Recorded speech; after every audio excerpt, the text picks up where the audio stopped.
For the last several months or so, I have been struggling with putting an idea into a phrase that I think makes sense for the audience. Dion and I have talked about it a lot because I think we are both employees, not entrepreneurs. And thanks to Dr. Mike, who helped me see the tree through the forest or whatnot, I now have this saying, and I want to see how Dion reacts. Dion, you ready for this? I am. So what I've come to believe now is we need to start articulating to folks who have a day job that their day job, their W-2, whatever you want to call it, is a key, not a prison. I think too many people wake up every day thinking, feeling that their day job is a prison, but it's really a key. How do you feel about all that? Well, there's kind of two ways of looking at it. The first one is the response I get often when I talk about financial freedom.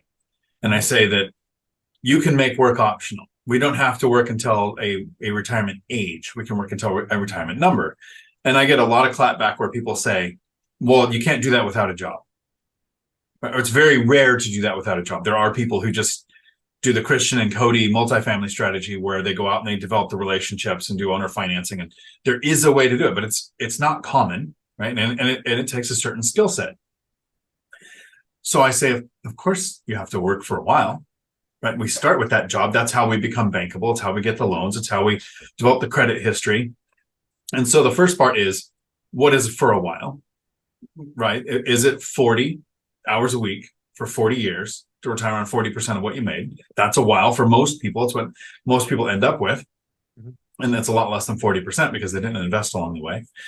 But how long does it take me to invest to create the income so that I can make work optional? That's for a while. So that's the first way of looking at it. I completely agree. Instead of thinking, I'm stuck in my job, how do I escape? Which makes it really hard.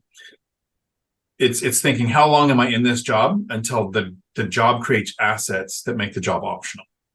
But the other way is there are people that we're never going to convince that their job isn't prison and they're stuck in a very bad situation. And financial freedom sounds like winning the lottery. Like the only reason they can ever imagine not working is if they worked really hard for financial freedom.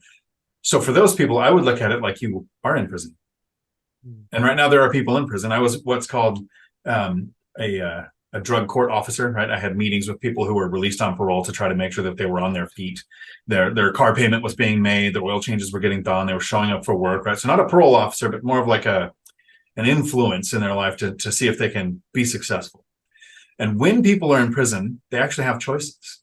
There's a prison here in Washington where you can sit in your cell and waste your time for the whole time you're in there, or you can work for a furniture company in the prison, building furniture, creating furniture, prepping it for shipping, working in dispatch, right? Not driving the trucks, leaving the prison, but doing everything involved with that furniture company in the prison. And when you get out, instead of having 4 years incarcerated on your resume, you have 4 years working for, and I won't name it, but that furniture company. You can make your time in prison productive so that when you get out, you're less likely to go back to prison. So for those people that feel trapped in their job, you're just stuck and you do view it like prison. What are you doing while you're locked up in that job to make sure that you don't have to come back?